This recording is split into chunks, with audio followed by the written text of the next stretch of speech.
Je déclare la 10e séance ouverte. Et je demande à Sandro Granier de prendre place comme secrétaire de séance. Je présente les excuses de Marie-France Leroux qui me donne le pouvoir, de Chantal Grandin qui donne le pouvoir à Marie-Michel Roche, de Daniel Bertin qui donne le pouvoir à Michel Bouvier, de Caroline Bois qui donne le pouvoir à Jean-Philippe Nathan-Westman. Et M. Alexandre Dupère qui donne le pouvoir à Marie-Marie. Alors, l'ordre du jour appelle la question rapporteur Jean-Pierre Fazel.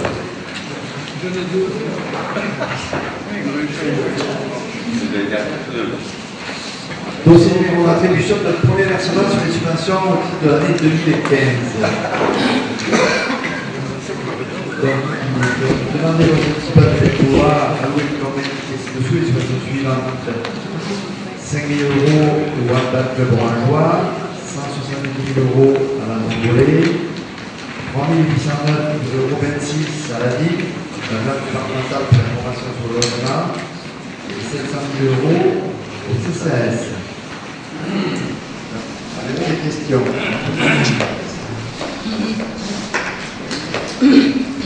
Oui, merci. Alors, je regrette de ne pas avoir de micro. J'avais cru qu'après la manifestation de jeudi, et j'ai senti un élan de démocratie chez vous et surtout de prise de parole. Donc, je regrette de devoir encore continuer à forcer ma voix pour pouvoir me faire entendre. D'ailleurs, ça concerne l'ensemble du camp de l'opposition. Donc, manifestement, ce n'était pas tout à fait sincère votre manifestation. Je vous propose de revenir au dossier qui nous est présenté. Alors, première chose, merci d'avoir entendu notre demande, notamment le CCAS, de renforcer ses moyens pour pouvoir travailler sur alors nous sommes en pleine crise aujourd'hui. Les gens qui sont en grande difficulté, il y en a de plus en plus. Les dossiers au CCAS, il va y en avoir de plus en plus. Donc aujourd'hui, vous nous dites que c'est un premier versement de subvention qui va être donc donné au CCAS. Madame Galmard, je vous remercie pour le travail que vous faites au niveau du CCAS. Donc je suppose qu'il va y avoir une nouvelle subvention.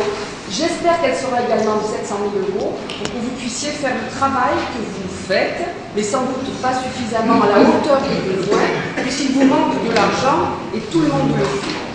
Donc aujourd'hui, nous nous réunissons dans cette petite séance, surtout pour faire passer le dossier de la zone, qui a lui aussi besoin d'argent. Donc nous avions donné sur la subvention annuelle de 450 000 €.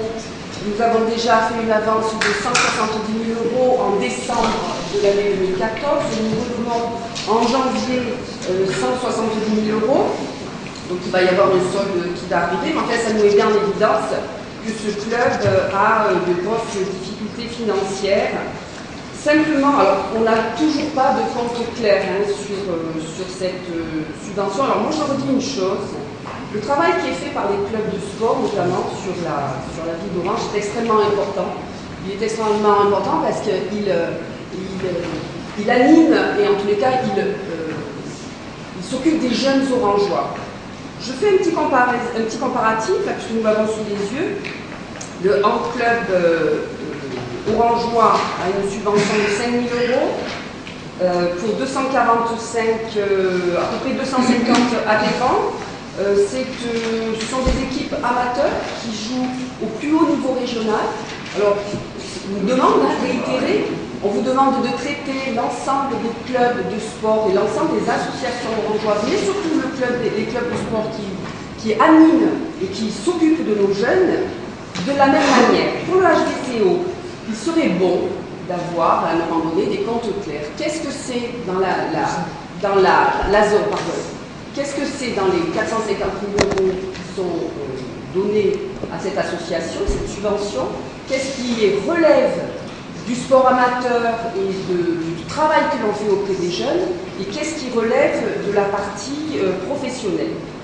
Autre chose, moi j'ai été à l'Assemblée Générale de la zone. J'ai vu peu de représentants de l'association elle-même, peu de jeunes. Il n'y a aucun document qui a été distribués qui nous permettent de mesurer cette utilisation de l'argent public.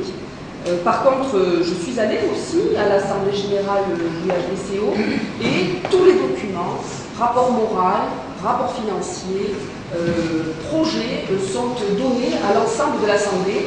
Il y a à peu près 150 personnes qui assistent à cet AG. Voilà, moi je vous demande d'avoir le même traitement pour l'ensemble des associations sportives. Il vaut mieux, encore une fois, avoir nos jeunes dans les associations sportives, encadrés par des professionnels de l'animation, mais aussi par des bénévoles, pour que les gamins, la jeunesse, c'est compliqué. Et il faut absolument que l'on puisse l'encadrer. Hier soir, nous étions ensemble au conseil communautaire de la CCPRO. Donc on a eu droit à une longue discussion autour de la taxe sur la taxe de séjour que l'on augmentait que vous trouviez que l'on augmentait trop pour les palaces et les hôtels 5 étoiles, puisqu'on les augmentait à peu près de 50 centimes d'euros la taxe. Donc voilà, la taxe qu'on fait payer sur des prix de chambre d'hôtel de 150, 200, 300 euros, enfin des gens qui ne comptent pas vraiment de prix. Par contre, on est vraiment très pointilleux, voire pire, sur l'argent public que l'on redistribue aux gens qui en ont le plus besoin. Voilà, monsieur le maire, donc c'est une prière, puisque c'est la mode ici, donc une prière d'avoir ce traitement égal et surtout une redistribution équitable auprès de ceux qui en ont le plus besoin. Et je vous en remercie par rapport à ça. Ça fait 10 minutes. Allez-y. Oui. Oui, mais effectivement, comme dans cette ville, la liberté d'expression pose problème, puisque entre la tribune de l'opposition dans le bulletin municipal et également aussi le traitement des élus d'opposition en conseil municipal, on est bien obligé d'investir dans des moyens techniques. Donc je vous informe d'ailleurs que j'ai nommé ma nouvelle sono Liberté, j'écris ton nom. Donc pour revenir sur le dossier des subventions, comment? Vous m'entendez pas bien? Je monte le son si vous voulez. Je peux monter le son. Comment? Est-ce que vous m'entendez, M. Testanière? J'aurais regretté que vous m'entendiez pas, M. Testanière. Surtout vous. Donc pour revenir sur les dossiers, je le baisse. C'est moi qui règle, c'est à vous. Sur le dossier de subvention du CCAS, donc bien entendu qu'on vote une subvention, c'est de routine, puisque le budget sera voté d'ici la fin mars. Simplement dire qu'aujourd'hui, nous avons eu, lors du conseil municipal de décembre, un véritable réquisitoire contre les Restos du Cœur, où on nous a montré les Restos du Cœur comme une véritable entreprise capitaliste. Madame Gaïma, vous qui allez concourir aux élections départementales, vous pourrez défendre cette position. Et donc on peut se poser la question sur la façon dont vous concevez la politique du CCAS. Parce qu'aujourd'hui, on se rend compte qu'il y a de plus en plus d'inégalités sociales. Sur Orange, le taux de chômage est explosif, le taux de pauvreté également. Donc, ce qui prouve que, mais pour l'aide d'Orange, bien entendu, pour l'aide d'Orange, c'est vous qui gérez. Alors, effectivement, il faut se poser la question. Voilà. Le Nord-Vaucluse est en grande difficulté et vous en êtes en partie responsable. Bien sûr, le chômage, c'est moi. Voilà. Mais. Oui, madame Galma. Oui, madame Galma. J'y reviendrai dans le dossier du plateau sportif de Fourchevieille sur les politiques de la ville. Donc simplement, je vais voter ces subventions. Une remarque sur la zone. J'ai participé à plusieurs initiatives de la zone parce qu'on reprochait aux élus de l'opposition de ne pas jouer le jeu et d'être contre les clubs sportifs de la ville. Donc j'ai joué le jeu. Je suis assez choquée. D'abord, lorsqu'on a fêté l'anniversaire de la zone Atlantique, on a beaucoup valorisé les sportifs professionnels, c'est très bien. On a peu valorisé les jeunes orangeois. qu'il aurait fallu quand même récompenser, valoriser. Il y en a été de même, Anne-Marie Autant l'a dit, à l'Assemblée Générale. On n'a pas eu de compte précis. Bien sûr, on nous dit que les comptes maintenant ont été avalisés, je le crois. Mais quand on veut poser des questions, on se fait littéralement agresser. Donc je trouve choquant quand on intervient dans un débat d'une assemblée générale, d'une association, on se fasse agresser par le fils de l'ancien président de la zone. C'est quand même regrettable. Décidément, les liens qui vous lient à ce club démontrent qu'en fait, votre peu de considération pour la démocratie déteint sur les clubs qui vous sont affiliés. Voilà. Donc voilà pour le premier dossier. Oui, alors, nous étions présents également à l'AG de Lazon avec Caroline Bois. Donc j'en ressors les points principaux parce qu'on part quand même du principe qu'il faut faire confiance un minimum aux gens. Donc le cabinet d'expertise comptable et le commissaire aux comptes chargé de l'examen et de la vérification du club ont levé les dernières réserves dont il avait été fait état lors de la dernière AG et adressent un satisfecit général pour l'équilibre du budget. Je pense que si ces gens engagent leur parole professionnelle pour adresser un satisfecit général, c'est que les comptes sont bons.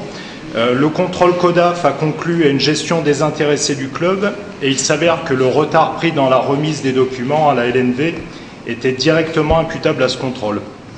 Donc au vu de l'importance des résultats sportifs régulièrement obtenus et de l'action sociale menée par le club, nous voterons pour ce premier versement de subvention, ainsi bien sûr qu'au HBCO, à la DIL et au CCS. Voilà. Eh bien moi, je vais m'abstenir et je vais expliquer mon abstention. Je m'abstiens non pas pour les versements à HBCO, ni à la DIL, ni au CCS, je soutiens complètement, mais par rapport à la différence de traitement qu'il existe entre les clubs sportifs. Vous avez refusé une subvention au SPO, soi-disant parce qu'ils étaient mal gérés, peut-être. Vous subventionnez ce club à une hauteur, ce SPO à des hauteurs assez faramineuses ces derniers temps, 180 000 € en 2010. Vous leur avez carrément cisaillé toute subvention, forcément ils se retrouvent en déficit. Aujourd'hui, on continue de subventionner un club qui est à 90 000 € de déficit la zone, sans que nous n'ayons aucun compte, avec certes des comptes qui sont avalisés par des gestionnaires, mais bon, une facture c'est facile à trouver et à mettre en face une dépense. Et moi j'ai rien eu, aucune visibilité sur cette dépense. Surtout en proportion de la somme qui est donnée, je ne sais pas quelle est la proportion qui est donnée pour les enfants de Fourchevieille. On est un club professionnel si on veut se le payer, pourquoi pas, mais qu'on arrête de faire l'amalgame entre ce qu'on dépense pour le professionnel et ce qu'on dépense pour le quartier. Voilà. Bon, je crois qu'il y a deux élus qui vont répondre, puis moi après j'essaierai de valider le... Madame Autant, merci, parce que c'est la première fois que je suis 15 ans et je dois reconnaître que je fais du bon travail au CCS. Je suppose que c'est parce que Madame Badinier fait partie du conseil d'administration et que j'ai aussi à l'action sociale et elle voit comment je travaille et comment les gens du CCS travaillent. C'est bien la première fois. Alors, je dois vous dire que le CCS a un budget de un peu plus de 5 millions €. Et la mairie nous donne un peu plus d'1 million €. Actuellement, c'est vrai, nous avons demandé déjà 400 000 € au mois de novembre parce que nous n'avions pas suffisamment d'argent pour le fonctionnement. Là, nous avons 700 000 € parce que nous en avons besoin encore pour le fonctionnement. Chaque mois, il nous faut trouver 265 000 € pour payer les agents du CCS qui sont entre 110 et 118 personnes. Et là, nous attendons des rentrées d'argent. Du Conseil général qui ne nous a pas payé complètement l'année dernière. De la CAF qui nous doit énormément d'argent. Et là, j'ai eu le président qui m'a dit qu'il fallait que j'attende jusqu'au mois de juin parce que la CAF n'a pas d'argent non plus. Les caisses de retraite non plus. Donc, nous sommes obligés de solliciter la mairie pour nous remplir. La mairie dans son rôle, et j'ai toujours dit que vous manquiez, franchement, vous n'aviez pas cette subvention de la part de la mairie qui a pas de millions d'euros sur ses comptes. Vous avez parlé 10 minutes, ça suffit. 10 minutes, ça C'est régional à qu'à donner plus. La La commune a distribue aux subventions aux associations bidons. La commune a augmenté entre 2011 et 2013 36% de sa subvention. Entre 2011 et 2013, nous avons 36% de plus de subvention. Et quand je demande à M. le maire de l'argent, il me le dit. Quant à vous, madame, vous pouvez, hein. Les combien madame Badinier, alors madame Badinier est au conseil d'administration du CCAS, elle écrira pour vous. Quand on votera. Madame, quant à vous, je ne savais pas que je remplaçais M. Epsamen, hein. Je ne sais pas si c'est content de savoir que je suis en double pour le ministre du Travail, en bas chapeau. Le chômage, c'est pas moi, c'est le gouvernement, et vous le savez très bien. Et en ce moment, le gouvernement ne sait plus où il en est. Et il dépense son argent qu'il n'a pas. Depuis les attentats, du 11 janvier, il ne sait plus où il en est. Il dépense de l'argent qu'il n'a pas. Il va nous mettre des policiers supplémentaires. Les écoles vont avoir aussi de l'aide. 450 millions pour là, 650 millions pour là, 700 millions pour autre chose. Tout ça, et il nous dit que c'est l'essence. La baisse de l'essence de 700 millions qui va remplacer tout ça. Alors ça nous fait bien rire. Très très fort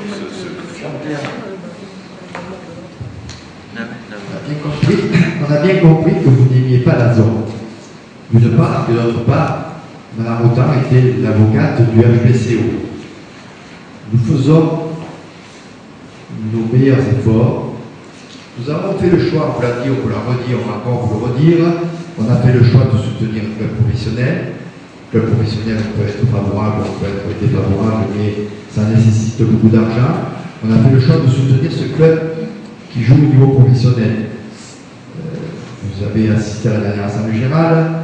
On ne peut que se féliciter du fait que les comptes soient équilibrés, avec un léger excédent pour l'année 2014.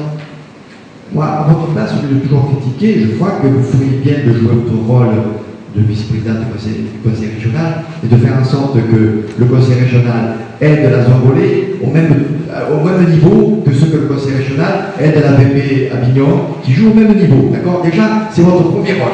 Voilà. Mais plutôt que de venir nous donner des leçons, essayez de vous mettre un petit peu à votre place et de jouer votre rôle d'élu de la République qui traite les dossiers de manière équitable. Voilà. En ce qui, d'une manière générale, vous avez parlé de subvention. C'est une avance, ça. C'est une avance, et on votera les subventions au mois de mars, au mois d'avril, avec le budget, et à ce moment-là, la discussion reviendra sur le côté. Voilà. Oui, Madame Autant, vous savez que le règlement fixe le temps de parole des élus à 3 minutes. Je sais que vous en foutez, vous faisiez de tout de toute façon. On vous a laissé tranquillement parler 10 minutes parce que nous, à la différence de vous, on ne vous laisse pas.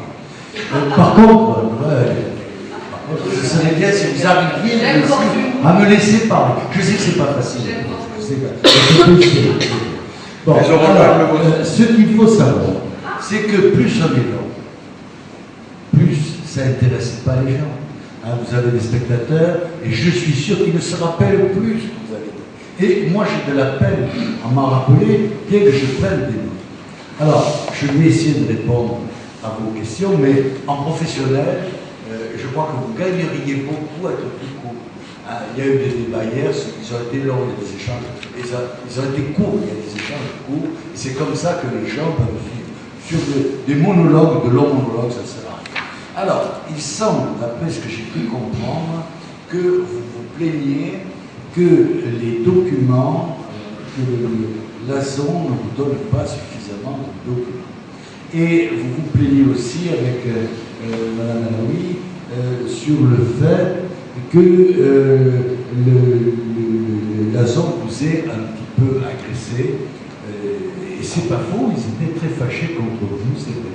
Mais pourquoi étaient-ils très fâchés contre vous? Parce que vous les persécutez.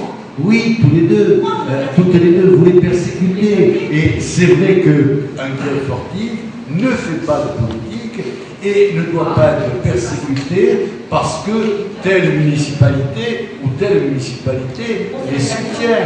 Hein. Il n'est pas normal que, sous prétexte que la ville soutienne la zone, le conseil général et le conseil régional ne financent pas la zone, alors qu'ils financent lourdement Avignon qui va descendre du National 2 qui va être relégué. Hein. Eh bien, malgré les soutiens financiers très importants que l'on va donner la région et le département, qu'ils n'ont pas donné à la zone, alors même que nous, la ville, on donne beaucoup moins à la zone que ce que donne la ville d'Avignon, la COGA, eh bien, ce club-là progresse.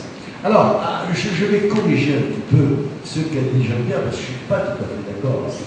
Ce n'est pas nous qui avons fait le choix de faire monter la zone en National 2. Ce n'est pas nous. Ce n'est pas une volonté de la ville que d'avoir des clubs au niveau national. Ce n'est pas la volonté de la ville. Par contre, ce club a progressé très rapidement. À partir du moment où on a atteint un certain niveau, on s'est mis à le soutenir un peu plus que ce qu'on faisait, et il est monté en national.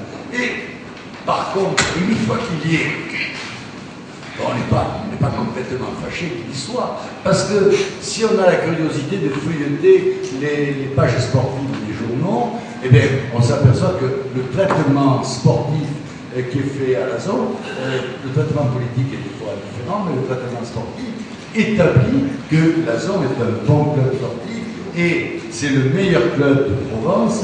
Et demain, ça sera peut-être le seul club de Provence qui sera national. Donc, il faut remettre à sa place les choses qui doivent y être et non pas tout mélanger. Par contre, oui, alors, il y a un autre élément très important, on le répète à la société, mais l'entendent que ceux qui veulent l'entendre.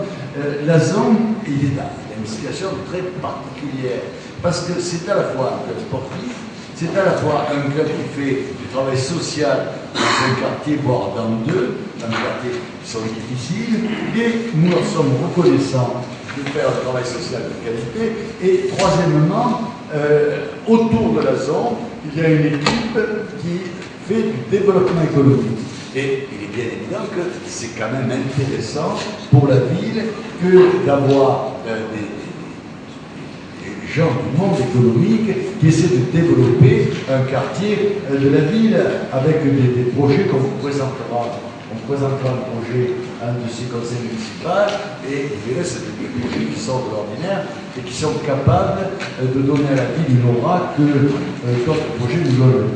Donc, il faut s'arrêter de faire la démagogie de l'amalgame, il faut regarder les choses avec objectivité. Alors, j'ai cru entendre, avant d'en venir au podcast, j'ai cru entendre que tous les clubs n'étaient pas traités, tous les clubs sportifs n'étaient pas traités de la même manière. Mais nous essayons de tenir compte de tous les éléments dont je vous évoquais. Et il y a donc l'élément sportif, l'élément social et les éléments économiques. Donc, c'est vrai qu'on ne tient pas tous les pays. L'égalité, il n'y a que dans la tête de la République que ça existe. L'égalité, ça n'existe pas en réalité. Je suis chauve, un certain nombre d'entre vous ne le sont pas, c'est profondément inégalitaire, ça me traumatise depuis plusieurs dizaines d'années, je n'en dors pas la nuit. Donc, je crois qu'il faut relativiser, l'égalité c'est un droit qui doit exister. Or, elle n'existe pas. Et il n'y a qu'un droit que l'égalité peut exister, or elle n'existe pas. Alors après, pour répondre... Dans les documents, je n'ai pas fini sur les documents, moi je considère que vous êtes en droit d'obtenir les documents. Il vous appartient de les demander au club, nous en sommes tout à fait d'accord, et on est prêt à vous soutenir sur ce dossier-là. Vous avez le droit aux documents comptables. Vous y avez le droit. Moi, je suis clair là-dessus, et vous pouvez, en leur demandant, leur dire que le maire a pris tout à fait votre demande, elle est de droit. Alors, ensuite, j'ai vu une délibération, on est revenu tout d'un coup sur le conseil communautaire d'Hérosoir. Moi, je veux bien qu'on revienne sur le conseil communautaire d'Hérosoir, donc, puisqu'on y est revenu, je vais en parler, mais ça me paraît hors sujet. Il me semble qu'on n'aurait pas dû parler de la taxe de séjour dans les hôtels tel que ça a été évoqué. Mais c'est vrai que quand on veut tenir la distance, on peut parler de n'importe quoi. Alors, c'est important qu'on le dise, ça ne pas. La ville d'Orange a défendu contre la majorité de la CCPRO une augmentation modique de la taxe de séjour. Et nous avons été mis en minorité. On a été mis en minorité, donc il y a une augmentation de la taxe de séjour pour les touristes. Bon. Surtout pour les 3 et 4 étoiles. Or, les hôtels 3 et 4. On le regrette. Parce que ce n'est pas en augmentant la taxe de séjour qu'on va attirer le touriste. Alors, si on ne veut pas attirer le touriste de qualité, on a bien raison d'augmenter la taxe de séjour, mais alors, les autres communes le font avec d'autant plus de sérénité qu'elles n'ont pas de 3 et 4 étoiles. Donc, elles encaissent sur le dos des touristes orangeois sans que ça leur coûte pour leur. Et je remercie Mme Espagne de s'être abstenue sur ce dossier. Vous ne voulez pas me avec nous, mais déjà s'abstenir c'est bien. Non, mais c'est votre droit, je vous félicite. Donc. Mais je trouve scandaleux que l'on vote contre les intérêts des Orangeois, aussi bien des citoyens que des autres pays. Alors ensuite, la déviation.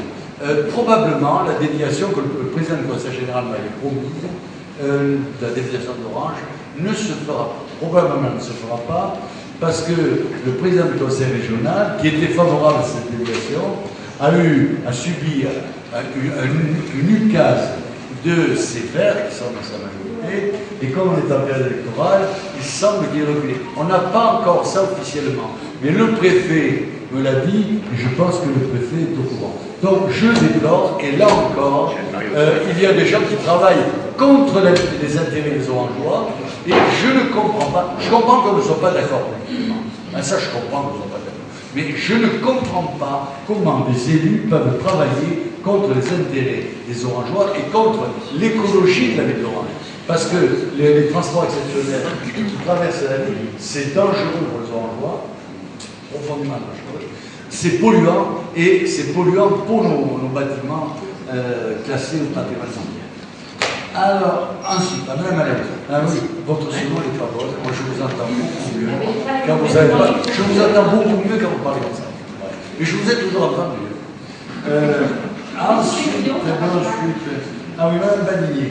Inégalité devant les subventions, on a répondu un petit peu. Participation aux écoles. Ah oui, alors là, on demande aux associations qui travaillent avec la ville, qui sont financées par la ville, qu'elles participent aux animations dans les écoles. Et il est bien évident que si les associations qui refusent, on reverra la baisse de leur subvention.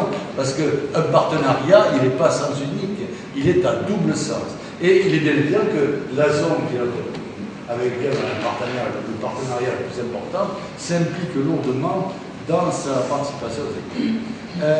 Alors ensuite, Mme Badinier toujours, on mélange, il y a un problème entre les professionnels et les amateurs. J'ai cru comprendre que vous trouviez que les subventions allaient aussi aux professionnels.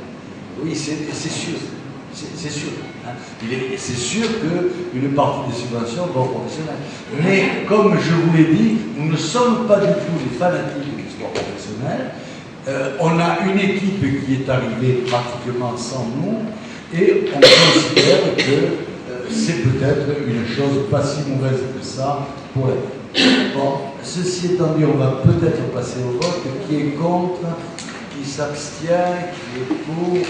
Le dossier est adopté, je ne sais pas comment. Non, je ne prends pas.